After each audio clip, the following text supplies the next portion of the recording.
As of March 4th, 2025, paperrex have announced the signing of Filipino player Patmen from Naus. But who exactly is Patmen, and what can he bring to paperrex?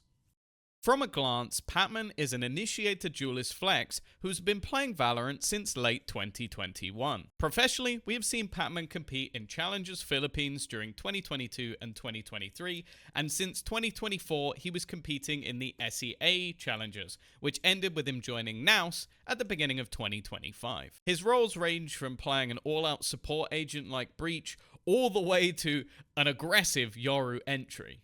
However, when looking at the struggles that paperrex had in Stage 1, the first option seems all the more likely, with more and more agents being added into the pool, Forsaken, Something and Device switching roles on almost every map. It seems like it's become quite difficult for paperrex to become consistent. And that could be because of Something picking up the Fade and the Breach instead of his standard Jet or Reyna, or Devi playing 6 different agents in only 7 maps played at kickoff. It seems like maybe paperrex have spread themselves a little bit too thin. This is where I believe Patmen will come in. Over the last few months, his most played agent has been Breach, along with most of the other initiators here and there, and he even has that cheeky Yoru under his belt as well. Now, carrying on with this theme, I actually want to take a look at each of the individual roles that we've seen Patmen play in the Tier 2 scene and what he can bring to this team. And where better to start than the most fun option, Yoru. Can Patmen live up to the likes of a Forsaken Yoru? As with all the best Yorus, it does seem like Patmen is more than happy to use his abilities to take space alongside a secondary duelist, for example, a Jet. And considering in paperrex there seems to be 2 duelists quite often, especially when you look back at their historical success, I think this will open up a lot of opportunities, be it to put Something back on that Jet and have those sort of more aggressive takes, or even bring in something like a Forsaken duelist. We know how much he can work, and I don't even really think I need to mention Jing. However, just from an eye test, the thing that actually impressed me most when watching Patmen on this agent was actually his first bullet accuracy. It seemed like the majority of his kills coming through were from headshots. But a lot of it wasn't like crazy reaction flicks. It was more just having a solid read of the positioning of his opponent and having some great crosshair placement. Anyways, Patmen was backing away though. Corner that he actually wants to be in, but never mind. Off angle, it actually catches 119, and Emin Fear 2 for the price of none.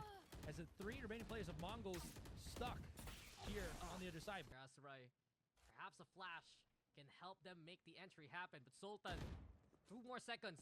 He's gonna have a star available. He can set that up right now for Patmen after the flash. This can be perfectly timed here for Naos, and Case in point.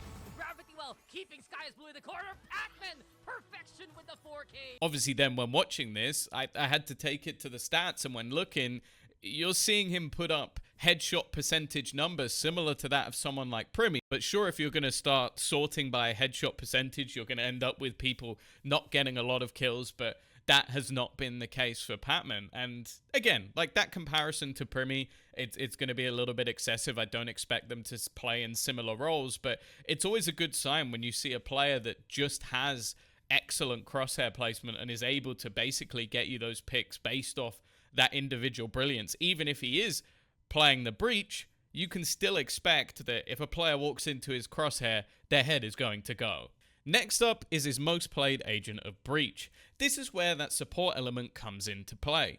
Patmen seems more than willing to take a backseat in a lot of openings to the round, with solid stun and flash placement in order to help teammates out from afar. Kind of what you expect to see from a Breach player. However, as with anyone joining a paperrex roster, this doesn't seem to affect his ability to put up numbers when needed. Extremely flexible players in Savvy, Patmen, and of course the flex god of them all, PTC. So let's see how this goes. A dash on in from Cons. Mojer gone. Patmen though answers back in kind. Now as they were expecting it, they had a trip bar also into play, but the speed of the Mongols executed allows them to get the kill short, but Sky is Blue now found in the back sights. And not only that here, look at the B lurk that PTC is letting by. Firepower of the 4-man here, leaving Sultan to play on C long just in case somebody pushes there. I like the idea, and Emin Fear is alone on C. Yeah, it's very meticulous from now. Clear out Garage with a rotation, but and Fear finds an isolated pick. EDC falls. One enemy Swing out though remaining. for Patmen, who's 30 found seconds 3, left. 78k. Also with a catch towards B. Everything Spike planted. left to 119. He took a picture. Lasted longer than the life of PTC, but now he's all alone against 3 players of Naos. And Patmen sees it coming. 4 for Patmen. Impact already, and he's halfway through to getting that Rolling Thunder. To finish, we have an array of other agents that Patman is able to play, with his recent stats on Fade and KO looking like another great addition to the roster. Obviously, with paperrex running a 6-man, for now, it will definitely be interesting to see where he lands within the roster. Will we see him take over the duelist role altogether and force some of the best firepower players in the world onto the bench? Probably not.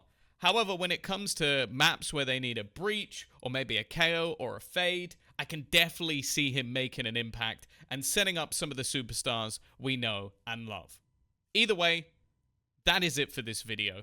I hope that I have given you at least a little bit of insight into the new player, the new man that will be joining this paperrex roster. But obviously, all we can really do now is wait and see in a couple of weeks' time when they take it on the main stage of Stage 1. I'm excited to see what Patman has to offer. Let me know down in the comments what you think of this new signing.